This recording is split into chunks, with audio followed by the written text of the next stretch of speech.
जय हिंद साथियों, स्वागत है आप सभी साथियों का एक स्मार्ट स्टडी पर। साथियों आज है 5 नवंबर 2022 और 5 नवंबर के सारे इंपॉर्टेंट करंट अफेयर्स को देखेंगे फुल डिटेल्स के साथ। और आपको पता है करंट अफेयर्स ऐसा टॉपिक है जो हर एग्जाम में पूछा जाता है। और ये जो सीरीज है करंट अफेयर्स का जो डेली सवेरे 6 बजे अपलोड होती है चैनल पे, तो साथियों आप किसी भी गवर्नमेंट एग्जाम की तैयारी कर रहे हैं, जितने भी करंट के क्वेश्चन पूछे जाएंगे सारे के सारे आपको यहीं से मिलेंगे। पूरा वीडियो कंप्लीट देखिएगा, एक भी क्वेश्चन को स्किप नहीं करना है। तो चलिए साथियों डायरेक्टली शुरू करते हैं। उससे पहले सभी साथियों से रिक्वेस्ट है, वीडियो को सभी साथी लाइक कर दीजिए, अपने सभी दोस्तों के साथ शेयर कर दीजिए। और अगर कोई भी साथी पहली बार आए हैं तो चैनल जरूर सब्सक्राइब करके बेल आइकन को ऑन कर लीजिएगा, ताकि आपको हर वीडियो की नोटिफिकेशन सबसे पहले मिले। तो देखिएगा क्वेश्चन सारा है स्क्रीन पर साथियों, और ये रही आपकी पहली क्वेश्चन। किस राज्य ने सिविल एयर नेविगेशन सेवा संगठन एशिया प्रशांत सम्मेलन की मेजबानी की? क्वेश्चन बहुत ही अच्छा है, देखिएगा। तो सही उत्तर हो जाएगा गोवा, ऑप्शन नंबर ए। आइए इस क्वेश्चन को डिटेल में जानते हैं। तो देखिएगा गोवा 1 से 3 नवंबर 2022 तक 3 दिवसीय नागरिक हवाई नेविगेशन सेवा संगठन सम्मेलन की मेजबानी की। ठीक है, इन 3 दिनों में एशिया प्रशांत क्षेत्र और उससे आगे के प्रतिनिधि और प्रदर्शक उन प्रमुख मुद्दों पर चर्चा और सहयोग करेंगे जो भविष्य को आकार देने में मदद करेंगे। एशिया के विमानन उद्योग की देखिएगा कैंसो का उद्देश्य 2045 के आसमान के लिए पूर्ण वायु यातायात प्रणाली ग्लोबल काउंसिल के दृष्टिकोण को वास्तविकता में बदलना है। आगे देखिएगा जमशेदपुर रिस्पॉन्सिबल स्टील सर्टिफिकेशन हासिल करने वाला भारत का पहला प्लांट कौन सा बन गया है? बहुत ही इंपॉर्टेंट क्वेश्चन है। और साथियों सही उत्तर हो जाएगा option number D, Tata steel limited, option number. आगे अगला क्वेश्चन, किस राज्य के मुख्यमंत्री ने नागरिक जुड़ाव और संचार कार्यक्रम को शुरू किया है? बहुत ही इंपॉर्टेंट क्वेश्चन है, देखिएगा। किस राज्य के मुख्यमंत्री ने नागरिक जुड़ाव और संचार कार्यक्रम को शुरू किया है? तो याद रखिएगा मेघालय, ऑप्शन नंबर डी इस क्वेश्चन के लिए सही उत्तर हो जाएगा मेघालय, याद रखिएगा। देखिएगा मेघालय के पश्चिम गारो हिल्स जिले के तुरा में मुख्यमंत्री कॉनराड संगमा द्वारा नागरिक जुड़ाव और संचार कार्यक्रम शुरू किया गया था। मेघालय सरकार ने विभिन्न कल्याणकारी कार्यक्रम शुरू किए हैं और जनता के बड़े लाभ के लिए सूचना प्रसार किया जाना चाहिए, है ना।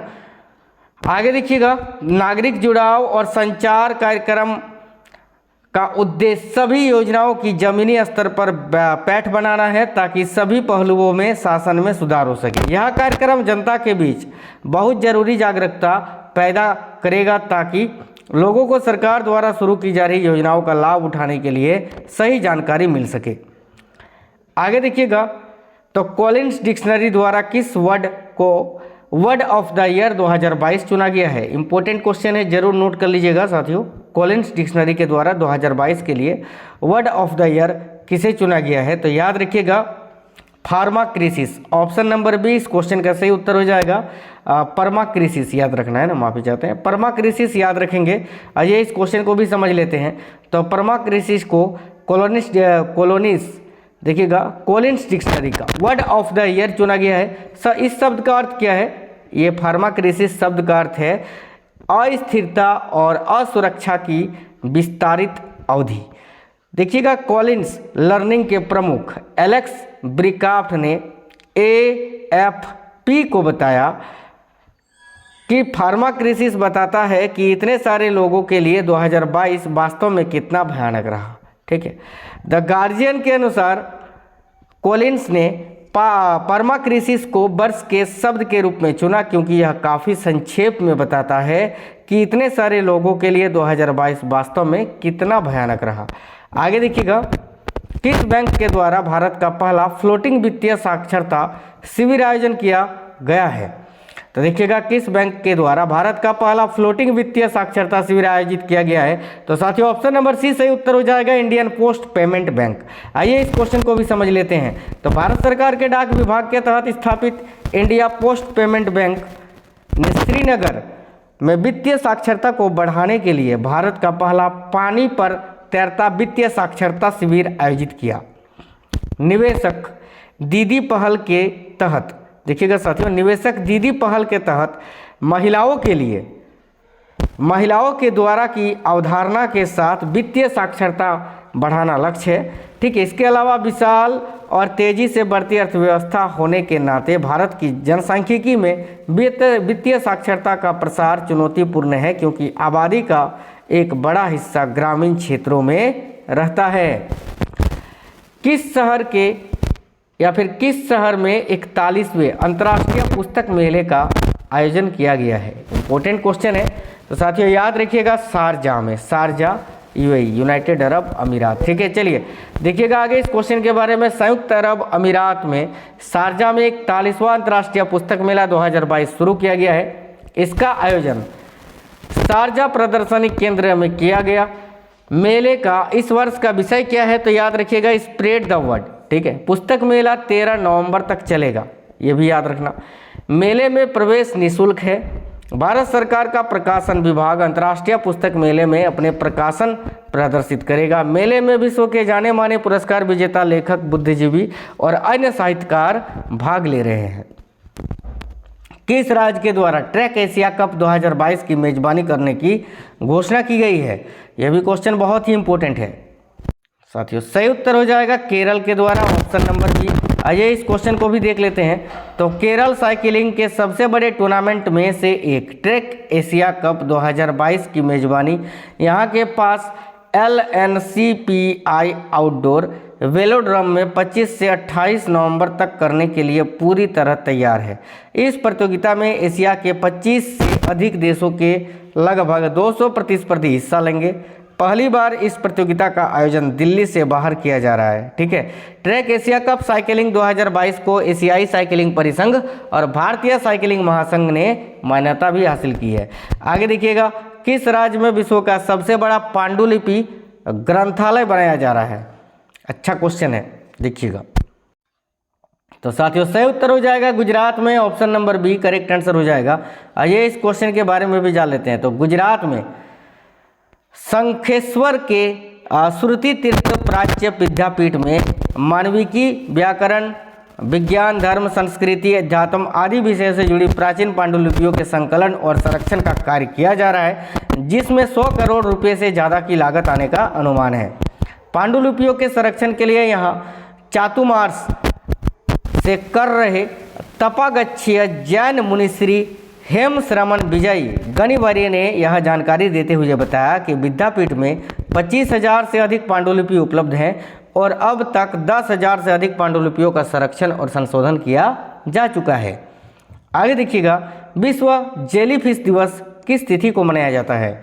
तो देखिएगा अभी हाल ही में साथियों 3 नवंबर को विश्व जेलीफिश दिवस मनाया गया, यानी 3 नवंबर को विश्व जेलीफिश दिवस मनाया जाता है। आइए इस क्वेश्चन के बारे में भी जान लेते हैं।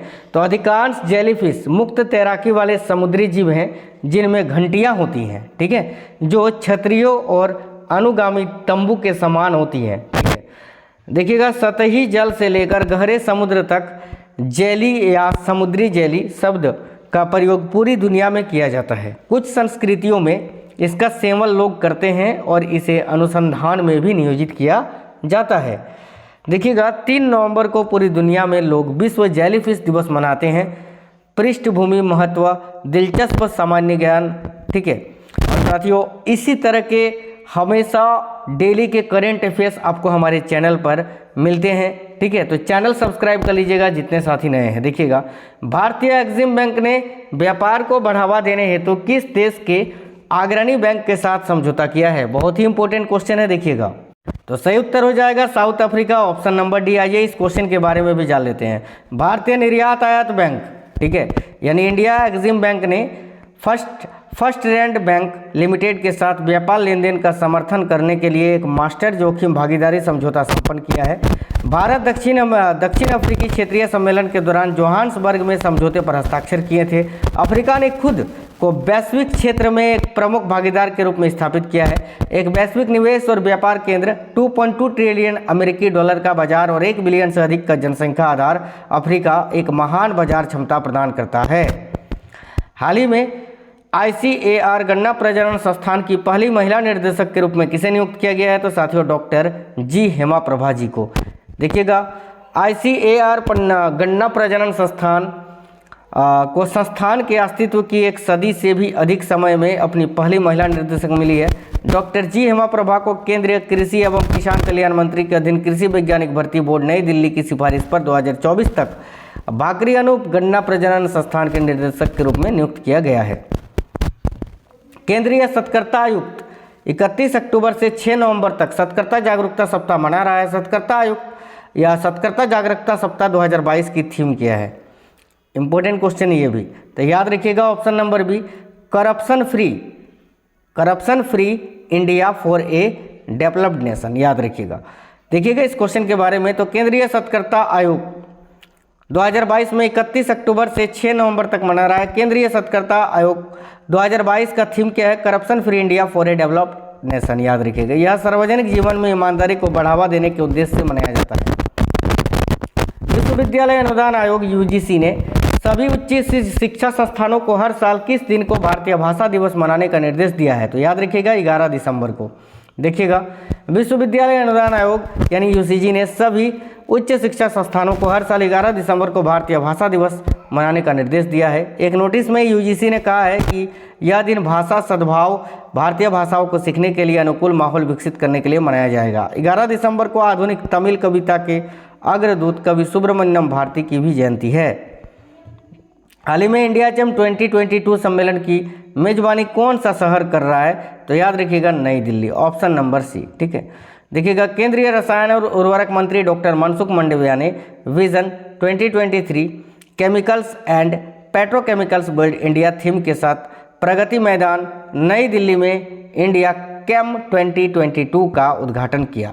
इंडिया कैम के 12वें संस्करण का आयोजन federation of Indian chambers of commerce and industry के सहयोग से किया गया था। 2021-22 के लिए भारत के रसायनों का निर्यात 29,296 मिलियन अमेरिकी डॉलर के रिकॉर्ड स्तर पर पहुंच गया है। हाल ही में किस राज्य सरकार की लक्ष्मी भंडार योजना को स्कॉच पुरस्कार दिया गया है? तो याद रखिएगा पश्चिम बंगाल के। देखिएगा पश्चिम बंगाल को लक्ष्मी भंडार योजना के लिए महिला एवं बाल विकास श्रेणी में प्रतिष्ठित स्कॉच पुरस्कार दिया गया है। मुख्यमंत्री ममता बनर्जी ने कहा है कि यह सम्मान उनकी सरकार और राज्य की लगभग 2 करोड़ महिलाओं के लिए है जिन्हें इस योजना के द्वारा सशक्त बनाया गया है।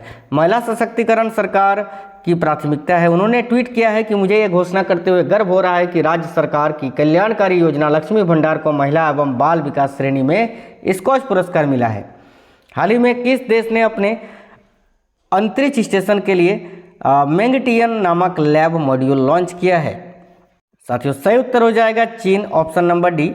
आइए इस क्वेश्चन के बारे में भी जान लेते हैं। चीन ने हाल ही में निर्माणाधीन अपने अंतरिक्ष स्टेशन के लिए मैंगटियन नामक एक लैब मॉड्यूल लॉन्च किया है। दूसरा लैब घटक लॉन्ग मार्च 5B/4 द्वारा लॉन्च किया गया था और इसका उपयोग माइक्रोग्रेविटी का अध्ययन करने और द्रव भौतिकी, सामग्री विज्ञान, दहन विज्ञान और मौलिक भौतिकी में प्रयोग करने के लिए किया जाएगा। हाल ही में किस लेखक ने जिनेवा में, देखिएगा हाल ही में किस लेखक ने जिनेवा में अपनी नवीनतम पुस्तक न्यूक्लियराइजेशन ऑफ एशिया का विमोचन किया? तो याद रखिएगा रेने नावा, ऑप्शन नंबर बी सही उत्तर है। आइए इस क्वेश्चन को भी जान लेते हैं। फ्रांसीसी लेखक रेने नावा ने जिनेवा में अपनी नवीनतम पुस्तक न्यूक्लियराइजेशन ऑफ एशिया का विमोचन किया। पुस्तक में परमाणु आपातकाल और दक्षिण एशिया में पाकिस्तान और चीन की गठजोड़ से उत्पन्न खतरे पर चर्चा की गई है। Rene Nava International Centre for the Fight Against Terrorism के उपाध्यक्ष हैं, याद रखना। ठीक है। इससे पहले उन्होंने Pakistan facing the challenge of post western world नामक एक पुस्तक भी लिखी है। वर्ल्ड है ना। हाल ही में रक्षा सचिव के रूप में किसे नियुक्त किया गया है? तो Giridhar Aramane, option number C सही उत्तर हो जाएगा। देखिए इस क्वेश्चन के बारे में भी जान लेते हैं। तो आंध्र प्रदेश कैडर के 1988 बैच के IAS अधिकारी गिरिधर अरमाने ने रक्षा सचिव के रूप में पदभार ग्रहण किया है। गिरिधर अरमाने पहले कैबिनेट सचिवालय में अतिरिक्त सचिव थे। रक्षा सचिव रक्षा मंत्रालय का प्रशासनिक प्रमुख होता है। इसके अलावा 1989 बिहार कैडर के IAS अधिकारी अमृतलाल मीना ने 1 नवंबर को कोयला मंत्रालय में सचिव का पदभार भी ग्रहण किया है, ये भी याद रखना। हाल ही में किस देश ने पूर्व अमेरिकी सीनेटर एडवर्ड M कैनेडी को मरणोपरांत प्रतिष्ठित फ्रेंड्स ऑफ लिबरेशन वार सम्मान से सम्मानित किया है? तो साथियों सही उत्तर हो जाएगा बांग्लादेश, ऑप्शन नंबर डी। आइए इस क्वेश्चन को भी देख लेते हैं। तो बांग्लादेश की प्रधानमंत्री शेख हसीना ने ढाका में मरणोपरांत पूर्व अमेरिकी सीनेटर एडवर्ड एम कैनेडी को प्रतिष्ठित फ्रेंड्स ऑफ लिबरेशन वार सम्मान से सम्मानित किया है। उन्हें बांग्लादेश की मुक्ति में उनके योगदान के लिए सम्मानित किया गया है। एडवर्ड एम कैनेडी ने युद्ध के अंत तक पाकिस्तान को अमेरिकी सैन्य और आर्थिक सहायता को रोकने के लिए कदम उठाई थी 1971 के युद्ध में। ठीक है, चलिए तो सभी साथियों वीडियो को लाइक कर दीजिए, कमेंट करके जरूर बताना कैसा ये वीडियो लगा है साथियों, और अपने सभी दोस्तों के साथ शेयर जरूर कर दीजिएगा। मिलते हैं अगली वीडियो में, तब तक स्वस्थ रहें। जय हिंद साथियों, वंदे मातरम।